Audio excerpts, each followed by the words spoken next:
So I thought I would talk to you a little bit about stories on social media, because LinkedIn have recently added the functionality where you can share stories both on your personal accounts and on your business pages as well.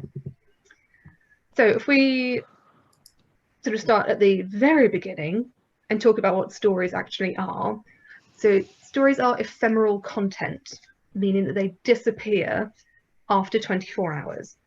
You can add stories to your highlight reel on Instagram at the moment if you particularly want to, but the main point is that this is disappearing content. Where can you use them? You can now use them on LinkedIn on both your personal profile and business page. You can use them on Instagram, and you can use them on Facebook, again on your personal profile and your business page. I haven't included TikTok and Snapchat on here because essentially stories were Instagram's response to the popularity of Snapchat. So the whole thing originated on Snapchat. And again, the idea was that you do a really, really quick video. I think at the time it was 5 seconds, and you would send that to people and then it's gone. So that got very, very popular. And Facebook went, oh no, I want some of that. Hence they started doing stories on Instagram, and then they've migrated it to Facebook as well.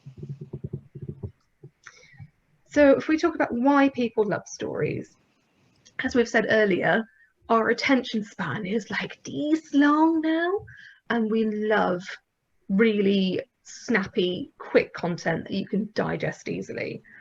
So, we like stories because they show that, the slightly more authentic, the word of the year last year, authentic, but they show, unfiltered, brilliant content on social, and it makes us feel like we're in the room as well. So we like the idea that there's less polish, it's more real life, and also it does create the sense of FOMO, so that's fear of missing out, because this is content that will disappear. So you only have a certain amount of time to watch it. So you can really build up a sense of anticipation for people.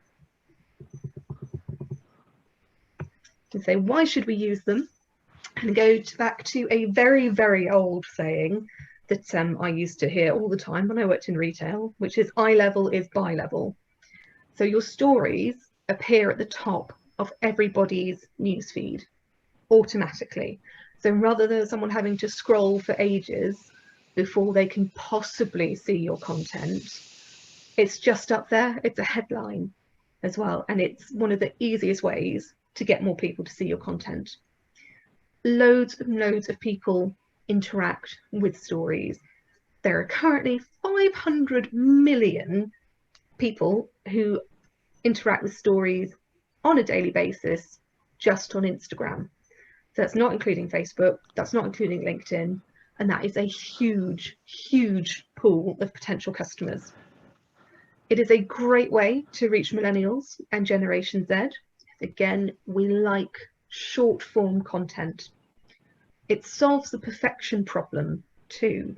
So instead of you spending ages worrying about what you should post, or is it appropriate, or is it going to be interesting, or is it classy enough, if I put enough of a filter on there, it's not the point.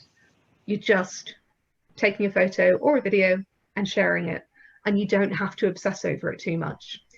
So it kind of moves away from the slightly more traditional grid of Instagram, where everything is highly curated and everything looks perfect and beautiful, whereas stories are a bit of the, oh, this is before we edited everything. So that's a very, very good idea to go with those. We're talking about, kind of things that you can share in your stories. It could be when we're actually allowed to see other people again. It could be that you take a selfie with one of your clients, or it could be that you just take a quick photo of the building that you're visiting that day, and you can be like, oh, I've got a meeting with Gary Outrageous in 5 minutes at this building, blah, blah. And you tag the other person in that story as well. So you're actually bringing attention to them as well as to yourself. You could do shout outs to local businesses that you admire. So it might be that you've, excuse me, you've had the best coffee of your life from a local cafe, so take a photo, or take a photo of their menu perhaps, or of the actual coffee that you've been drinking, or of the barista, and then you share that. It could be business updates, so it might be that you're moving office, or that you've taken on a new member of staff. It might be a staff birthday, so maybe you've bought a little cupcake or something for a member of staff because it's their birthday, so you can take a nice little video of that. Could be testimonials, it could be an announcement of a new blog, countdown to events. And when I say share the warm fuzzies, I mean the things that make people go, oh, that's nice. So we're talking about, it could be your office dog is being ridiculous, and we love seeing photos and videos of office pets being ridiculous. The reason Pascal is a lot more popular on social media than I am. So it's kind of because we like it.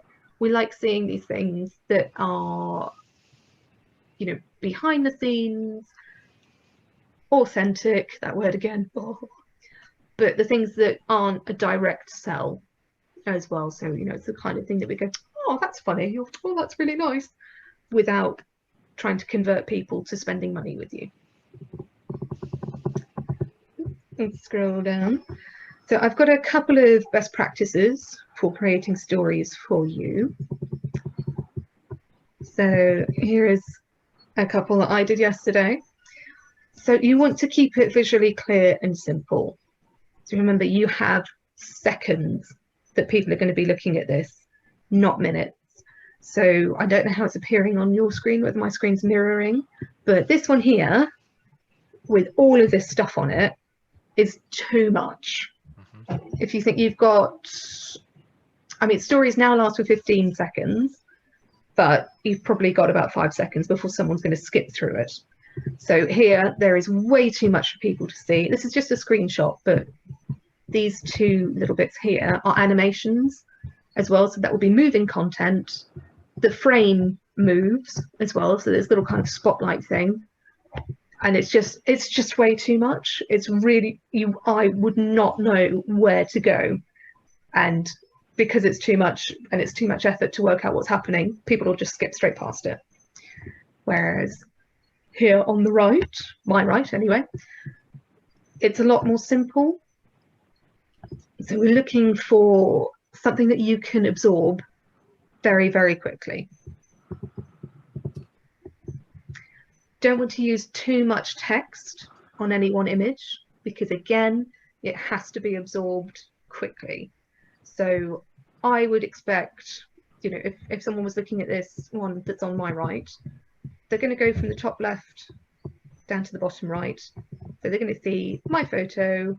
They might have a little look at what's written on my coffee cup, and they're going to see this little caption here. Whereas on this side, they're probably going to go down to here because there's a big block of text, but it's tiny.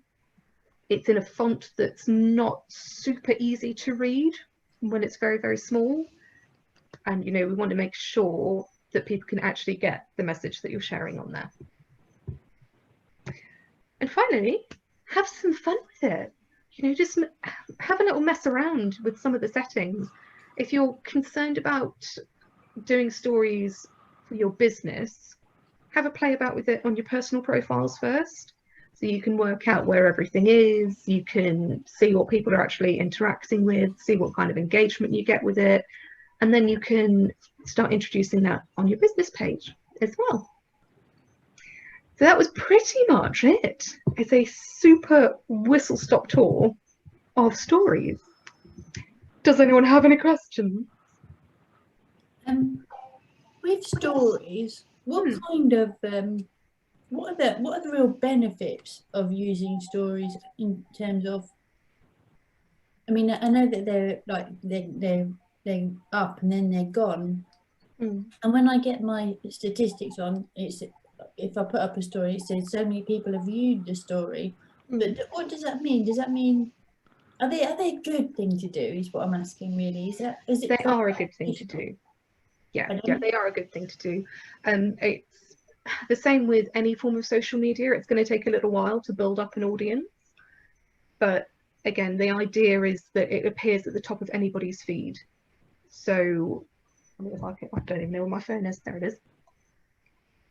I can show you a little example. Right, so I don't know if anybody can see that or if that's just way too bright. Way too bright. Okay, shame. Okay, but basically, newsfeed is here, stories are here. So this is the first thing that I'm going to see as soon as I open the app.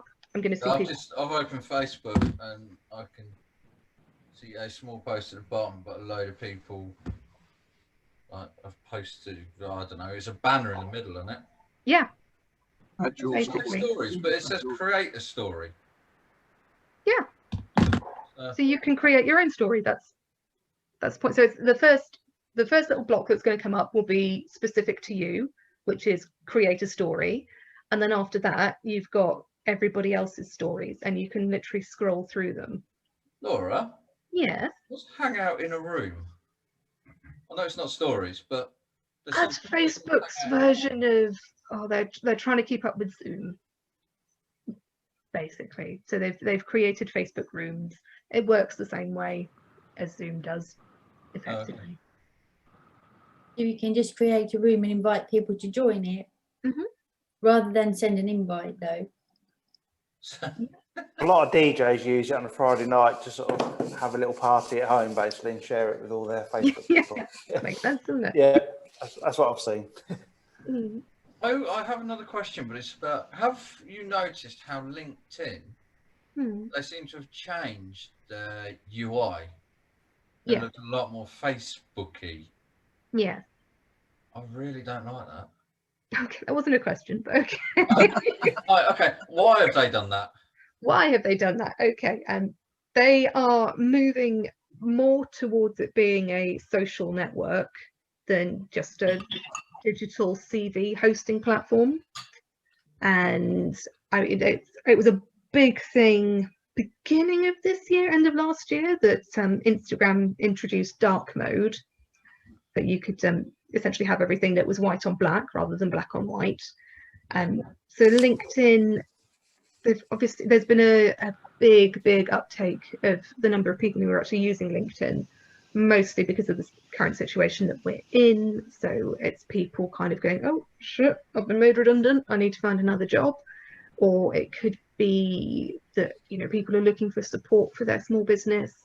So the activity on LinkedIn has kind of gone, so it's massively increased, which then it was, as an app, it was always really clunky. So, you know, there'd be certain things that you could do on the desktop website version that you couldn't do on the app. So they have just updated it.